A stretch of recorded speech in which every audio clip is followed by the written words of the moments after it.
Bom dia, É, Rafael. só para avisar que começou a gravação, tá? Depois eu vou arquivar. Boa reunião para todo mundo. Tá ok, obrigado.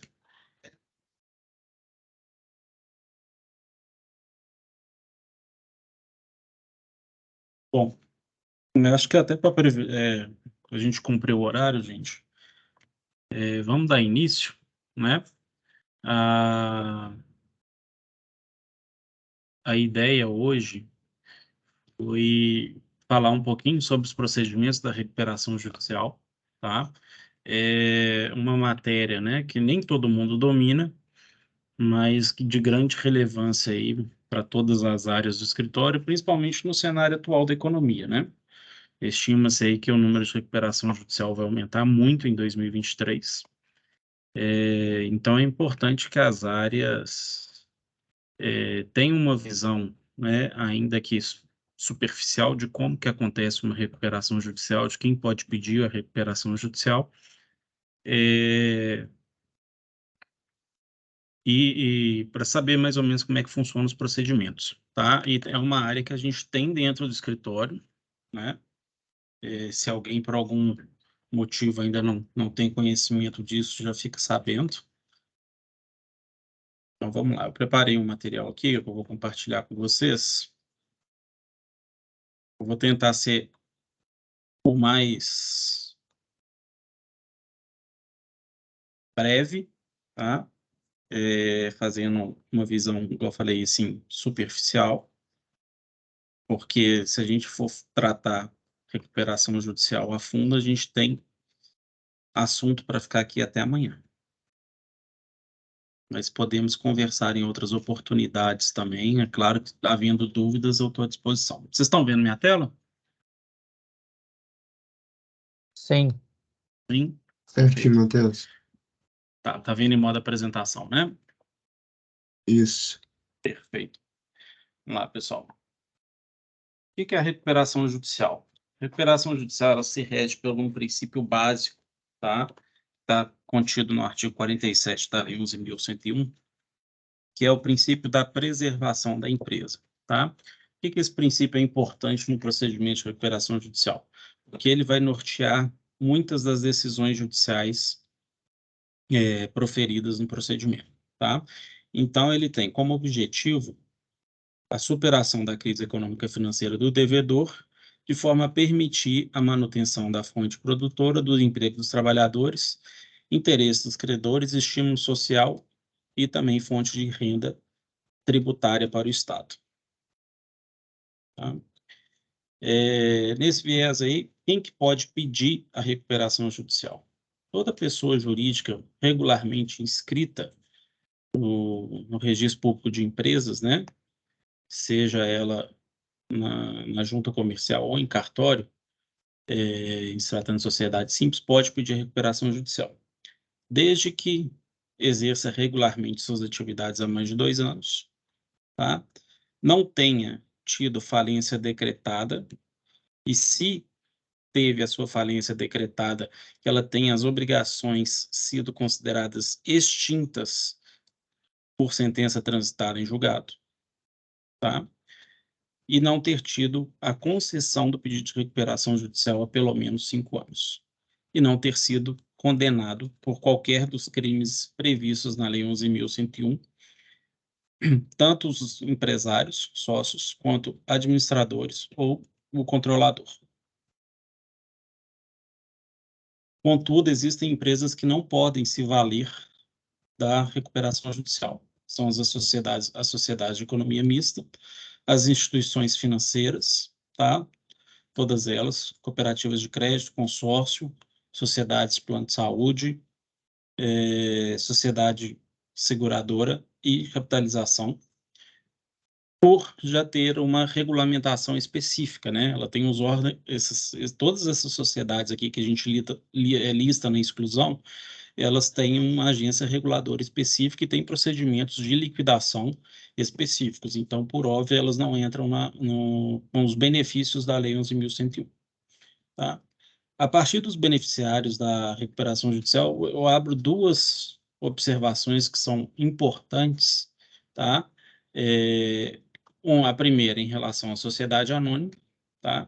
Que ela pode sim pedir a recuperação judicial, como qualquer outra empresa, porém, para a sociedade anônima é exigido que se forme um conselho fiscal enquanto perdurar a recuperação judicial, tá? E uma novidade que veio com a alteração da Lei 11.101, que é recente, que é o do produtor rural, tá? Inclusive por pessoa física. Isso era uma matéria muito debatida antes dessa alteração da lei, porque o produtor rural, muitas das vezes, ele vivia, apesar de exercer a atividade empresária, ele vivia vamos falar assim, sem o registro, né? Da empresa. Então, assim, apesar de ter todos os requisitos de empresário, de exercer atividade, a jurisprudência entendia que o produtor rural ele podia sim se valer da recuperação judicial, ainda que não tivesse o registro. Então, a Lei 9 ela veio aí para suprir essa lacuna que existia antigamente, e agora é permitido, sim, o produtor rural, pessoa física, pedir a recuperação judicial, tendo que comprovar que ele está constituído pelo... Vou até pegar aqui direitinho o que é essa sigla, mas é um livro de comprovação de produtor rural, tá? Que ele é ou algum documento equivalente pela declaração de imposto de renda dele e pelo balanço patrimonial. Então, ele comprovando que exerce atividade há mais de 2 anos, que ele cumpre os requisitos do artigo 48, ele pode sim se valer do procedimento. E aí o artigo 51, ele traz inúmeros requisitos que a petição inicial ela exige para que a pessoa se valha do procedimento da recuperação judicial, tá? Sendo aqui bem sucinto, senão vai ficar um pouco chato a exposição, mas o devedor ele precisa de comprovar na petição inicial qual que é a situação, por que causou a situação de crise dele, tá? Ter as demonstrações contábeis dos últimos 3 anos, sendo aí balanço patrimonial, demonstração de resultados acumulados, demonstração de resultados desde o último exercício social, relatório gerencial e fluxo de caixa, descrição das sociedades do grupo, de fato ou de direito. A relação nominal de todos os credores, sujeitos ou não à recuperação judicial, e o valor atualizado do crédito, tá? Esse é um problema que a gente tem muito, o valor atualizado do crédito é um problema que a gente tem muito, principalmente na Justiça do Trabalho, e eu vejo muita dúvida também, principalmente dos clientes. Fala assim, mas o meu crédito hoje está atualizado em 100 mil, por que eu só posso habilitar 90 mil? E a lei de recuperação judicial determina que o valor do crédito sujeito à RJ ele tem que ser atualizado até a data do pedido. Depois do pedido, ele é atualizado conforme as condições previstas no plano de recuperação judicial. A relação integral dos empregados com suas respectivas funções, salários, né? E a certidão de regularidade do devedor na junta comercial,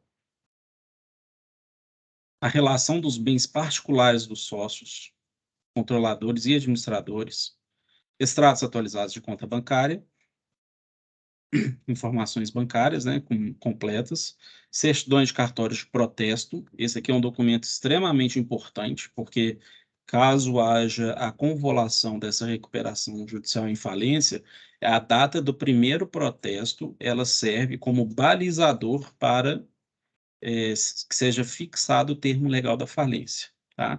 Que nada mais é que a data em que a empresa começou a dar sinais de insolvência. Então, fixa-se a data a partir de 90 dias antes do primeiro protesto, tá? E aí, a partir de então, todas as operações feitas pela empresa, né, compra e venda de bens, pode estar sujeita à discussão judicial. O que é feito para trás não se discute, mas a partir do termo legal, todos os negócios eles podem ser, inclusive, anulados. A relação subscrita do devedor de todas as ações judiciais, relatório detalhado de passivo fiscal e a relação de bens e direitos integrantes do ativo não circulante. Tema de bastante discussão em recuperação judicial é o juízo competente, tá? O artigo 3º, ele fixa que é o local do principal estabelecimento do devedor, né? Ou a filial, quando a empresa tiver sede fora do Brasil. O que vocês entendem por principal estabelecimento do devedor? Aí eu faço a pergunta. Alguém? Matriz? Pois é. Mais alguém? Onde está concentrada a maior quantidade de bens? Na empresa? Principal atividade econômica. Falaram que o Daniel falou, principal atividade econômica. Vamos lá, gente. O entendimento do STJ, tá, predominante é de que o principal estabelecimento do devedor não necessariamente é a matriz e nem onde estão os principais bens, a principal atividade. O principal estabelecimento do devedor é o local de onde parte as diretrizes da empresa, onde é a tomada de decisão efetiva da empresa, tá? Então, se a matriz está em São Paulo, mas a diretoria, as principais decisões estão no coworking em Belo Horizonte, vai se considerar como o principal estabelecimento do devedor Belo Horizonte. Beleza? Novidade da lei após sua reformulação. Perícia de constatação prévia. Isso foi uma construção feita pelo Tribunal de São Paulo, antigamente, em que principalmente o doutor Daniel Carne determinava que o administrador judicial fizesse uma perícia prévia na empresa para saber se essa empresa realmente estava em condições de ter uma recuperação judicial deferida, tá? Ou seja, se a empresa ela realmente funcionava, né? Se ela realmente ela tinha chances de recuperação, né? Se ela tinha empregados funcionando, se ela tinha realmente contratos ativos. Então, como se tornou uma prática, principalmente em São Paulo, com a aderência em um ou outro tribunal fora do estado de São Paulo, que em Minas, inclusive, alguns juízes pediam de algumas comarcas, passou-se a integrar o texto da lei, sendo que é uma faculdade do juiz em requerer essa perícia, tá? Essa perícia, o juiz, né, nomeia uma pessoa para fazê-la. Muitas das vezes é o próprio administrador judicial que ele vai nomear posteriormente na decisão de deferimento. Os honorários, eles são pagos à parte pelo próprio devedor, tá? Um laudo pericial a ser apresentado em até 5 dias, não sendo possível a nenhuma das partes apresentar qualquer quesito, tá? O juiz ele pode, inclusive, determinar a realização dessa perícia sem qualquer comunicação do devedor, quando ele entender que isso pode frustrar os interesses da perícia. E aí, cumpridos todos esses requisitos, o juiz ele profere uma decisão prevista no artigo 52, que é a decisão de deferimento do processamento da recuperação judicial ou o indeferimento do processamento da recuperação judicial, tá? Aqui a gente está falando simplesmente que o processo de recuperação judicial ele vai ser iniciado ou não, tá? Então, os principais o que acontece a partir nessa decisão? O que o juiz faz? Primeiro, sendo deferida a recuperação judicial, ele nomeia o administrador judicial, ele dispensa a apresentação de certidões negativas para que o devedor exerça suas atividades. Isso acontece principalmente para aquele devedor que ele atua com licitação, tá? Ele ordena a suspensão de todas as ações e execuções contra o devedor, tá? Permanecendo os respectivos autos no juízo onde se processam, ressalvadas as ações previstas nos parágrafos 1º, 2º, 7º e 6º, e as relativas aos créditos excetuados na forma do parágrafo 3º e 4º do artigo 49. Depois eu vou falar um pouquinho mais de quais são essas ações, tá, gente? Determina ao devedor a apresentação das contas administrativas mensais enquanto perdurar a recuperação judicial para o administrador judicial, sob pena de destituição do administrador da empresa. Qual que é o objetivo disso? É o administrador judicial fazer um relatório mensal aos credores e ao juízo, informando se a empresa ela efetivamente está se recuperando ou não. Tá? Ordenará a intimação eletrônica do MP e das fazendas públicas para que informe eventuais créditos, tá? E a publicação da decisão de deferimento do processamento da RJ na íntegra e a relação de credores, tá? Essa publicação da decisão ela é extremamente importante, que é a partir dela que começam a contar os prazos para os credores. Determina que se insira a expressão em recuperação judicial no nome empresarial, suspende a prescrição das obrigações do devedor, sujeitas à RJ, suspende o curso das execuções ajuizadas, inclusive dos credores particulares do sócio solidário, e a vedação de qualquer retenção, arresto, penhora, sequestro, busca, apreensão e construção judicial e extrajudicial sobre os bens do devedor, tá? De crédito que se sujeitam à RJ, tá? Então, primeira observação que eu faço. Vocês viram que aqui atrás o juiz determina a suspensão de todas as ações de execuções. O prazo legal é de 180 dias. Por quê? Porque o procedimento da recuperação judicial ele foi feito para durar 180 dias, apesar que, na prática, ele não dura 180 dias. E a lei é taxativa de que esse prazo é improrrogável. Mas isso nem sempre é o que acontece, tá? Por quê? Falta de estrutura do Poder Judiciário. É impossível fazer tramitar um processo de recuperação judicial em 180 dias. E o que os tribunais entendem é que, quando o devedor ele não der causa ao atraso no procedimento, esse prazo pode ser prorrogado. Tá?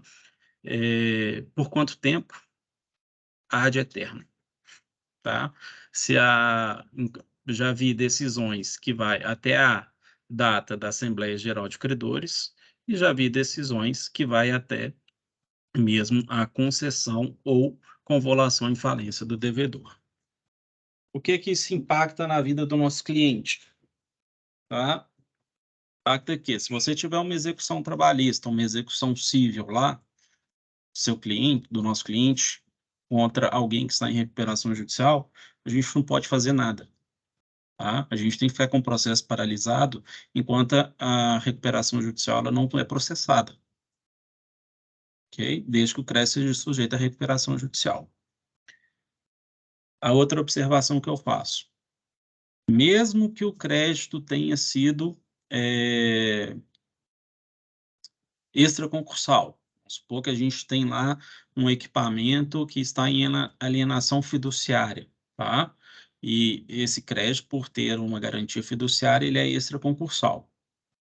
A jurisprudência majoritariamente entende, tá? E assim como está no texto legal, que o credor não pode fazer a busca e apreensão desse bem, se este bem for considerado essencial para o exercício da atividade da empresa, tá?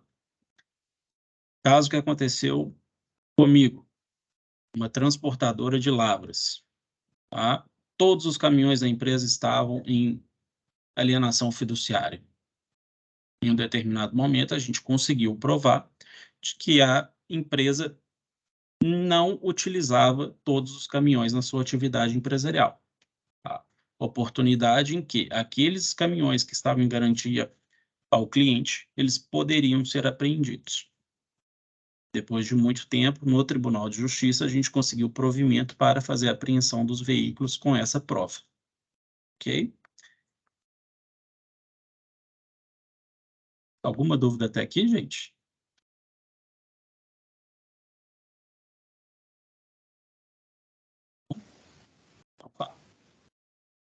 A gente falou muito aí sobre débitos sujeitos ou não sujeitos à recuperação judicial. Tá? O que o artigo 49 da lei fala? Estão sujeitos à recuperação judicial todos os créditos existentes na data do pedido, ainda que não vencidos. Esse artigo ele foi alterado com a lei nova. Antigamente, o artigo 49 ele falava assim: estão sujeitos à recuperação judicial todos os créditos constituídos, ainda que não vencidos até a data do pedido. Na prática, não mudou muita coisa, tá? E essa palavra constituída ela é de grande relevância para o cenário. Por quê? Aí é um entendimento pessoal, tá? E é um assunto que tem debate nos tribunais superiores a todo momento, tá? O que é débito constituído? Quanto que o seu crédito ele é constituído? Por exemplo, uma ação trabalhista. Quanto que o crédito do trabalhador é constituído naquela ação? Entendeu? Uma ação de indenização por danos morais e danos materiais. Quando que os créditos foram efetivamente constituídos? Na data do fato ou na data da sentença? Entendeu? No meu singelo entendimento, principalmente aí, e já vi decisões nesse sentido também, que ações trabalhistas, as verbas de natureza trabalhista, elas são constituídas com a prestação do serviço, independentemente da sentença. Eu entendo que a sentença ela é meramente declaratória, tá? Igualmente para direito material, tá? Direito civil, ação de indenização por danos materiais, uma batida de carro, tá? A constituição do crédito ele foi feito no dano. Agora, se é uma verba de natureza indenizatória, eu entendo que aí, sim, a constituição do crédito é com a sentença de procedência. Isso é de extrema relevância porque todas as empresas em recuperação judicial, elas vão falar que o seu crédito está sujeito a RJ, mesmo que a sentença for depois. Tá? Então, aí a gente tem que trazer esse argumento para tentar excluir esse crédito da recuperação judicial, porque para o nosso cliente é mais favorável. Mas, o que eu falei, gente, isso aí tem entendimento para todos os lados. Se fizeram uma pesquisa aí, a gente fica discutindo isso até amanhã. Não estão sujeitos à recuperação judicial. Proprietário fiduciário de bens móveis e imóveis, bens arrendados mercantilmente, proprietário ou promitente vendedor de imóvel cujos respectivos contratos contêm cláusula de irrevogabilidade ou irretratabilidade, inclusive em corporações imobiliárias, proprietário em contrato de venda com reserva de domínio e adiantamento de contrato de câmbio. Por que isso é importante? Porque essas ações desses credores, elas podem tramitar enquanto a recuperação judicial estiver tramitando normalmente. Porém, tem aquela vedação de impossibilidade de apreensão dos bens que são considerados essenciais à atividade da empresa. Então, passamos ali da decisão de deferimento, passa-se a fase de verificação dos créditos, tá, gente? Então, quando é publicado aquele edital que eu falei lá do artigo 52, começa a contar o prazo de 15 dias para que os credores ou interessados eles apresentem uma divergência ou uma habilitação de crédito. Esse documento ele é apresentado administrativamente ao administrador judicial. Não tem que juntar esse documento no processo. O juiz não é competente para analisar esse pedido. Muitas das vezes, os juízes mandam desentranhar essas petições. Tá? Então, apareceu lá, o crédito da Transpesa é de R$10.000 na classe quirografária. A Transpesa falou assim, não, meu crédito é de R$80.000, está aqui a documentação. que a gente faz? A gente manda um documento para o administrador judicial divergindo do crédito, apresentando toda a documentação que comprove que o crédito é maior. Ou, se o crédito não foi listado pela empresa, aí a gente manda um documento habilitando o crédito para o administrador judicial. Tá? Ultrapassados o prazo das habilitações e divergências, o administrador judicial ele tem que, em 45 dias, apresentar a relação de credores dele, que também é publicada por edital. Feita essa publicação do edital da relação de credores do administrador, aí sim começa o prazo de 10 dias para que os credores, a devedora, os interessados, eles apresentem impugnação de crédito.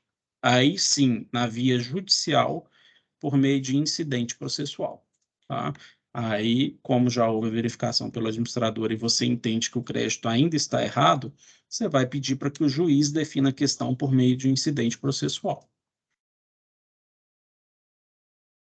Plano de recuperação judicial é um dos documentos aí mais importantes do processo. Por quê? Ele nada mais é do que um documento que formaliza a todos os credores a forma como a devedora pretende pagar os seus débitos. Tá? Então, ele necessariamente tem que ser apresentado em até 60 dias após o deferimento do processamento da RJ sob pena de convolução e falência. O que ele tem que conter? Discriminação pormenorizada dos meios de recuperação a serem empregados. Tá? O que eu vou fazer para recuperar? Eu vou vender ativo? Eu vou pagar em dinheiro? Né? Eu vou constituir uma outra sociedade, te dar ações dela, por exemplo? A demonstração da sua viabilidade econômica, o laudo econômico, financeiro e avaliação dos bens e ativos do devedor. Tá? Apresentado esse plano, ele é publicado via edital também, e a partir da publicação desse edital começa-se o prazo de 30 dias para objeção a esse plano. A objeção ao plano, o que é? O credor ele vai falar, olha, eu concordo com esses termos, eu não concordo com esses termos do plano, por isso. Tá? Se houver apresentação de objeção ao plano, por qualquer credor que seja, ainda tem 500 credores, um só fez objeção ao plano, necessariamente o juiz tem que convocar a Assembleia Geral de Credores. Tá? Se ninguém apresentar objeção ao final dos 30 dias, a recuperação judicial é concedida automaticamente pelo juiz. E quer dizer que todos os credores aceitaram as condições do plano. Nunca vi acontecer, tá, gente? Assembleia Geral de Credores é o ato jurídico pelo qual o plano será colocado em votação. A participação ela é pessoal do próprio credor ou por representação, desde que o procurador entregue ao administrador a procuração até 24 horas antes do início da AGC ou indique as folhas dos autos em que ela se encontra, também no mesmo prazo. Faço só uma observação aqui. A procuração ela tem que ter poderes específicos para a participação da Assembleia Geral de Credores. Tá? Ela é convocada em duas convocações, né? A primeira, ela pode ser instalada com a presença de 50% dos credores mais um de cada classe, computados pelo valor dos créditos. A segunda convocação ela é feita por qualquer número de credores. Tá? Instalada a Assembleia, abre-se a votação do plano de recuperação. Tá? Existem 4 classes, né, participantes aí do processo de recuperação. 4 classes de credores: trabalhistas, garantia real, quirografários, microempresa e empresa de pequeno porte. Sendo que os credores trabalhistas em microempresa e empresa de pequeno porte, eles votam por cabeça. Então, a maioria simples dos presentes na Assembleia é suficiente para aprovar o plano em cada classe. Tá? Independentemente do valor do crédito dessa maioria simples. A garantia real e os quirografários, por outro lado, eles votam pela maioria dos créditos e também dos presentes. Um critério cumulativo. Então, assim, não tem um credor, vamos supor, tem 6 credores quirografários na Assembleia. tá? Um tem 10 milhões de crédito, os outros 5 têm 100 mil juntos. Eu preciso, não necessariamente só do voto desse crédito maior. Eu preciso do voto dele e de 4 credores, de mais 3 credores. Então, se eu tenho 6, eu preciso de 4 votando a favor, somando também a maioria do crédito. E aí, feita a votação, eu posso ter a concessão da recuperação judicial, tá? Que é a aprovação, desde que o plano seja aprovado em todas as classes de credores existentes, tá? Na Assembleia.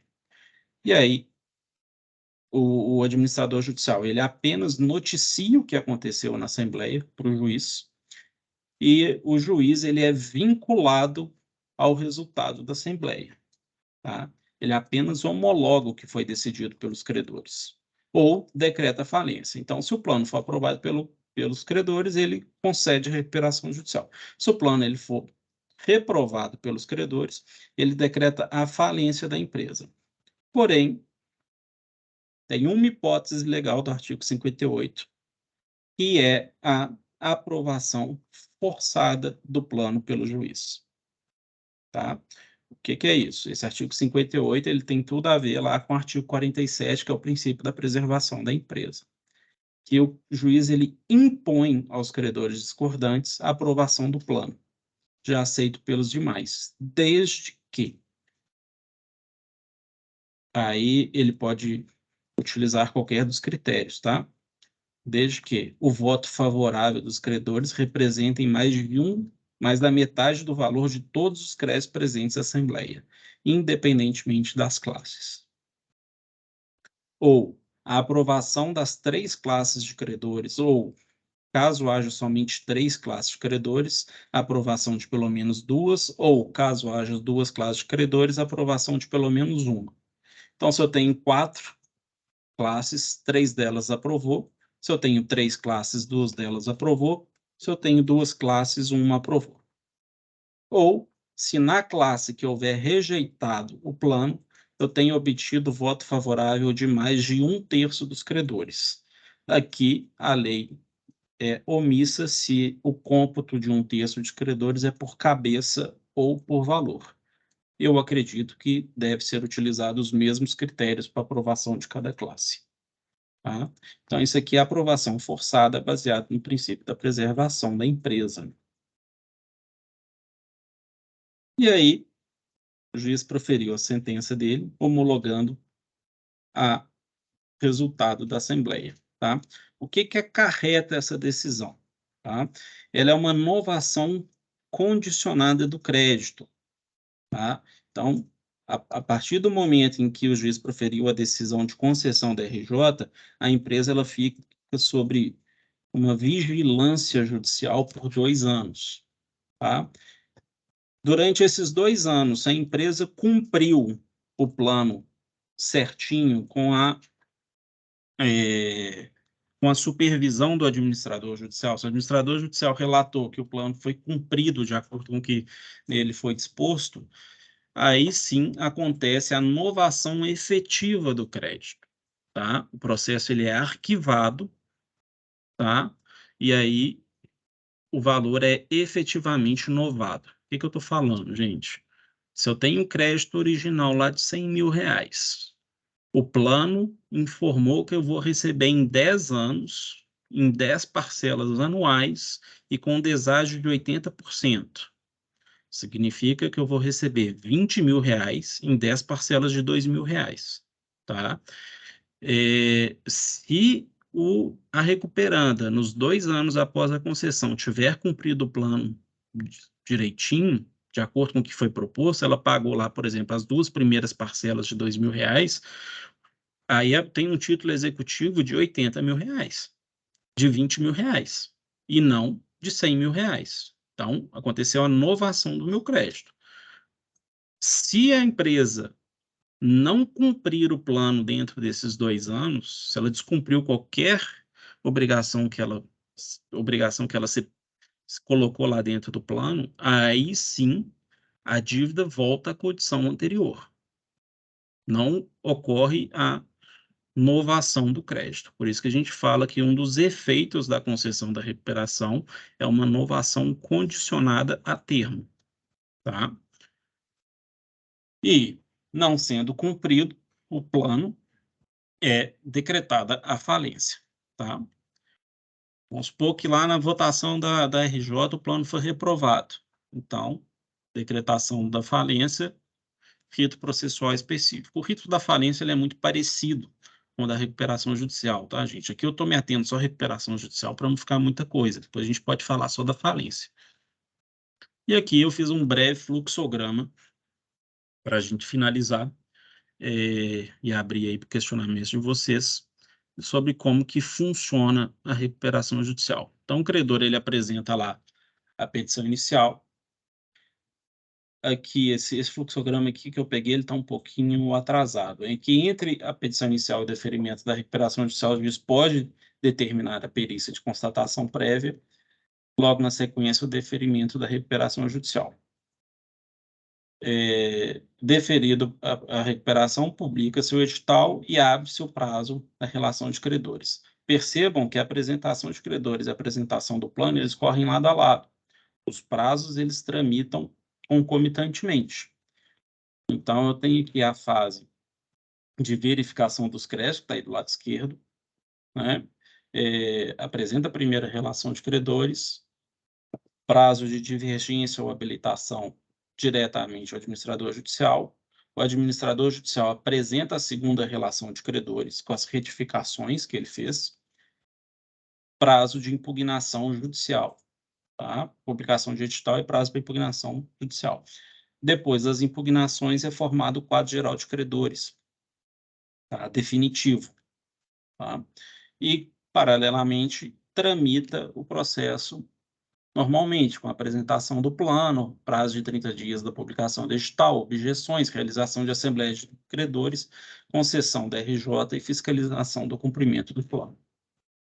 Tá? Então, basicamente, assim, o que eu tinha para falar sobre recuperação judicial para vocês é mostrar esse panorama geral de funcionamento do processo. E aí, abro para vocês, para quem quiser tiver alguma dúvida, estou à disposição.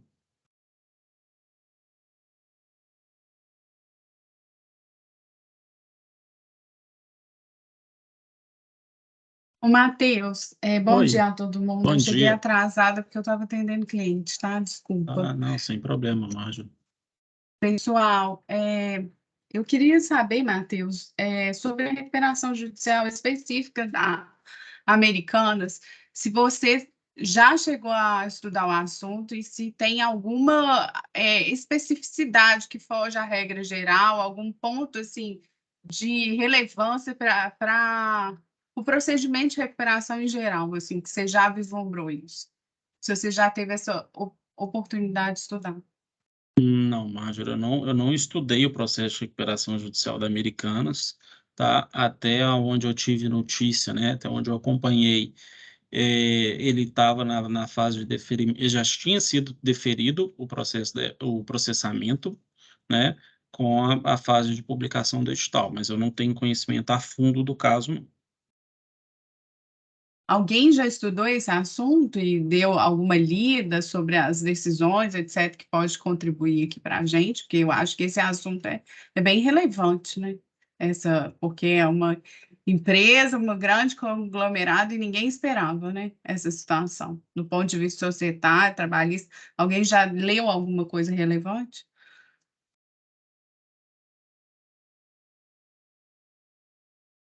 Não? Marjorie, Ah. do ponto de vista do processo de falência da Americanas, eu não li ainda não. É só o que a gente já compartilhou e discutiu aqui no grupo, o que a gente já conversou, parece que teve algumas decisões, principalmente favoráveis a banco, com liberação de patrimônio que estava bloqueado e tudo mais. Agora, o que eu tenho visto muito, do ponto de vista societário, do ponto de vista de governança corporativa, e eu acho que eu até compartilhei isso com vocês no grupo, aqui no escritório, não tenho certeza, foi uma ação civil pública que é até capitaneada pelo escritório do Modesto Carvalhosa, lá em São Paulo, aonde eu esqueci o nome da associação, mas é uma associação voltada a investidores de mercado financeiro. E eles estão com uma ação civil pública contra a Price, a PwC, né? E o fundamento da ação civil pública é a quebra de confiança no mercado financeiro, né? Porque, igual eu estava brincando outro dia com um amigo meu, essa questão das auditorias é um pouco igual aquela história de um livro do Nelson Rodrigues, né? É aquela história, ela me trai, mas me faz feliz, né? Todo mundo sabe esses escândalos envolvendo as grandes Price, Andersen, a Andersen que fechou em 2002 por causa da Enron, né? E de tempos em tempos volta-se com esses escândalos do mercado financeiro envolvendo balanço, envolvendo publicação de informações contábeis, mas a gente continua acreditando no relatório de auditoria todos os anos, né? Todos os anos, PwC, Deloitte, KPMG publicam seus relatórios de auditoria dessas grandes empresas listadas em bolsa e a gente continua acreditando e de tempos em tempos a gente toma um susto, né? E isso vem sendo muito debatido ultimamente, né? Teve um colega meu de um grupo de governança que ele brincou, falou assim, ó, Americanas de um lado e o governo querendo acabar com a lei das estatais do outro, né, da governança das empresas estatais do outro, é o fim da governança corporativa no Brasil. Você esquece, né? A confiança nas publicações de balanço está meio abalada, é o que eu tenho percebido, sabe? Mas é muito do ponto de vista de governança corporativa e societário contábil. Eu vi que saiu hoje, desculpa me cortar, que saiu hoje uma notícia de que o BNDES já está estudando uma linha de crédito para os varejistas que vendem lá pela Americanas, né? Que o impacto financeiro para eles vai ser bem relevante. Mas em relação ao processo em si, eu não vejo mais nada, não. O problema eu vi só uma decisão da Quarta Vara Empresarial do Rio que não iria acolher o pedido de recuperação exatamente para as suspeitas de fraudes contábeis, né, Daniel? É exatamente isso. E é de tempos em tempos, né? O próprio grupo 3G, né, que é o grupo do Lehman, não é a primeira vez que ele envolve. Há uns 10 anos atrás, mais ou menos, ele pagou uma multa bilionária na SEC, que é a CVM nos Estados Unidos, por causa de fraude de balanço nas operações da Kraft Heinz, né, na operação de compra. Então, assim, você começa a botar um pouco em xeque a credibilidade da operação do mercado, né? Com relação ao que o Matheus falou, isso é interessante, porque, bom, pelo menos do meu ponto de vista, e até quando a gente fala de recuperação judicial, né, Matheus? Quando a gente fala que a recuperação ela tem uma finalidade, uma função social, vamos dizer assim, uma empresa igual a Americanas, se ela quebrar, ela não vai quebrar sozinha, né? Se você olhar a lista de credores da Americanas, tem muito credor grande, né? Tem até, a gente estava brincando outro dia no grupo, alguns escritórios de advocacia com dívida de 2, 3 milhões com Americanas, mas você tem muito fornecedor pequeno, você tem trabalhador, você tem toda uma cadeia dentro da atividade da gestão econômica ali, da esfera econômica da Americanas, que se quebrar, leva uma boa parte do ciclo econômico junto, né?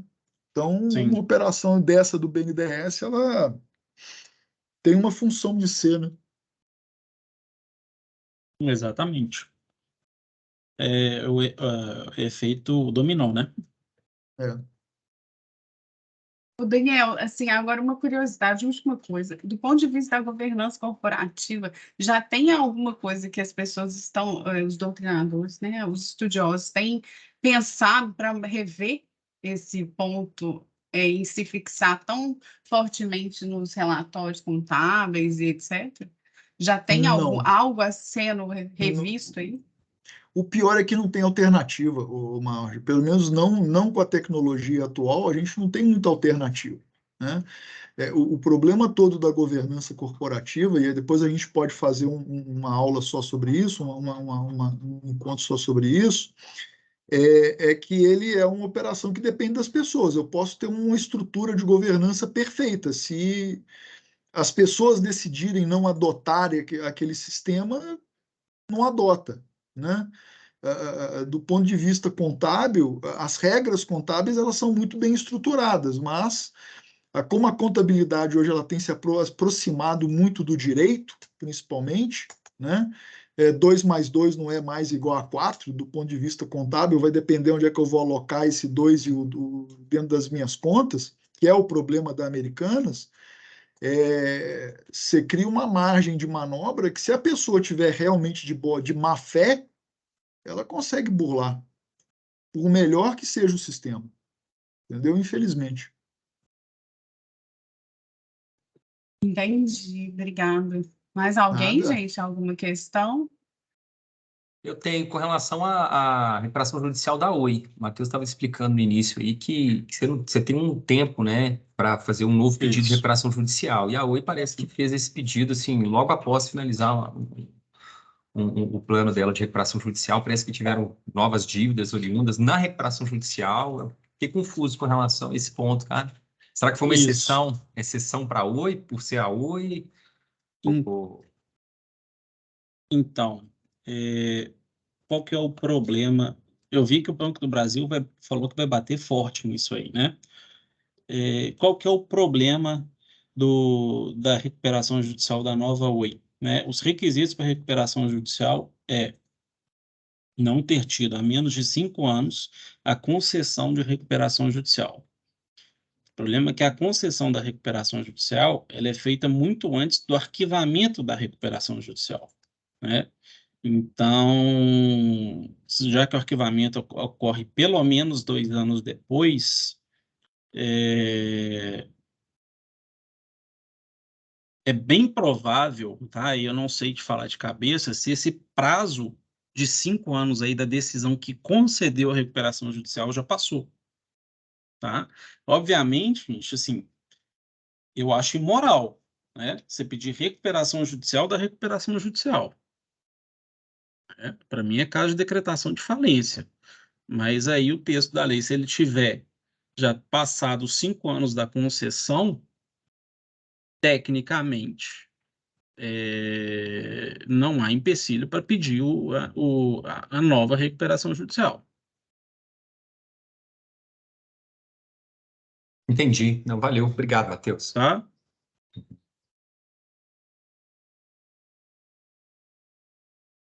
Pessoal, mais alguém?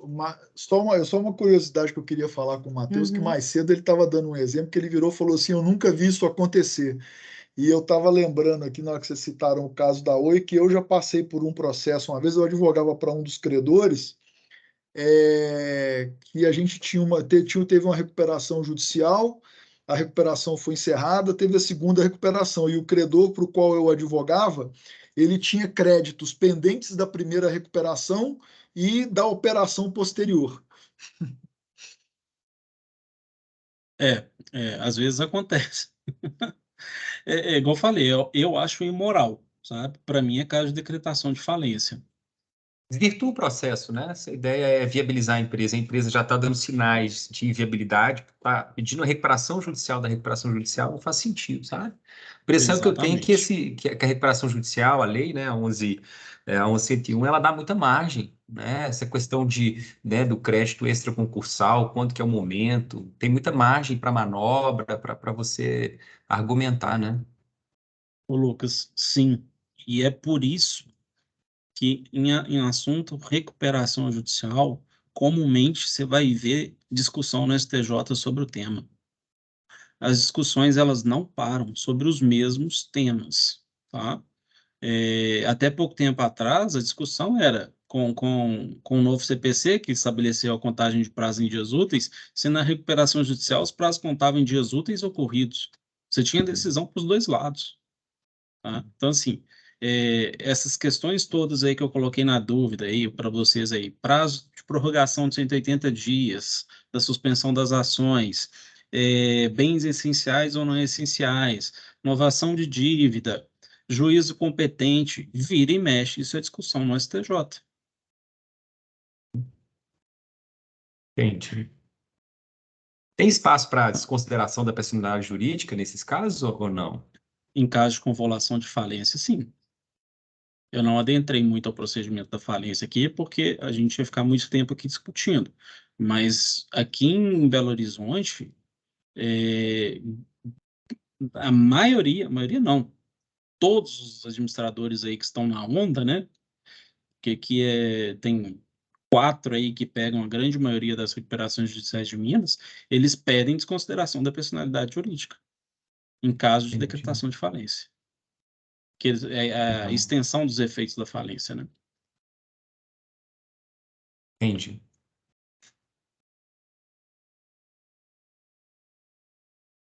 Mais alguém, gente? Matheus, então eu queria agradecer, eu não estava aqui no início, mas agradecer sua palestra, seu tempo, dedicação para apresentar esse tema para a gente, disponibilidade, né, de discutir, e que eu sei que é uma tarefa que a gente foge do nosso dia a dia, a gente tem que elaborar, dar trabalho, etc. E eu queria pedir, reforçar, tá, para as outras áreas, que a gente precisa de ter reunião técnica, existe agora um indicador dentro do corpo executivo de uma reunião técnica mensal, então a gente precisa que todas as áreas colaborem, tá? Isso vai ser medido, tanto o engajamento do corpo técnico, participação, quanto as áreas que estão participando, tá? E queria contar com a colaboração de todo mundo para ajudar, para se voluntariar. A gente já tem reunião técnica até o mês de abril, com o tema certo. Na última, algumas pessoas se voluntariaram, mas ficou pendente o tema. Então, eu queria que vocês pensassem, entrassem em contato conosco para a gente conseguir traçar um cronograma até o final do ano, tá? O Rafael está gravando as reuniões técnicas, no futuro, a gente vai disponibilizar no YouTube, para quem não puder ter assistido e tiver interesse em assistir posteriormente, tá? Por isso, esse é o objetivo da gravação. Rafael, você quer falar alguma coisa? Deixa eu aproveitar que está muita gente reunida aqui e como o tema foi reestruturação, convidar todo mundo para acessar, então, o novo site da Moisés Freire, moisesfreire.com.br, ele já está no ar. O site é de todo mundo e para todo mundo, então, por favor, contribuam com as publicações, contribuam com as postagens de blog e de consultas técnicas. E queria aproveitar também para poder anunciar que a gente agora tem um podcast com o tema que foi falado hoje, né, de reestruturação. Em breve também terá agora, semana que vem, de societário e trabalhista. Eu já vou compartilhar com todo mundo o link para poder acessar. Então, siga no Spotify o podcast, chama Nosso Direito. E contribua também se tiver alguma pauta, alguma informação que queira transformar isso em áudio para que todo mundo consiga se informar. Será muito bem-vindo. Bom, aproveitando aí a fala da Marjorie, do Rafael, Marjorie, eu que agradeço. Eu sei que o assunto ele é um pouco maçante, poucas pessoas, né, atuam na área e têm interesse pela área, mas ele é de grande relevância, principalmente no cenário atual da economia. E estou aí à disposição, gente. Se quiser discutir mais sobre o assunto, alguém tiver uma dúvida, ela afeta muito aí setores trabalhista e civil do escritório, né? Estamos aí à disposição de vocês. Vamos discutir, vamos debater qualquer dúvida, que realmente um procedimento que pouca gente atua, pouca gente domina, então fica à disposição de todos aí. Obrigada, gente. Bom trabalho para todo mundo. Bom dia. Grande abraço para todo mundo. Parabéns, Matheus. Bom dia. Obrigado. Valeu, Matheus. Parabéns, Obrigado. Matheus. Obrigado. Bom dia. Valeu, Matheus.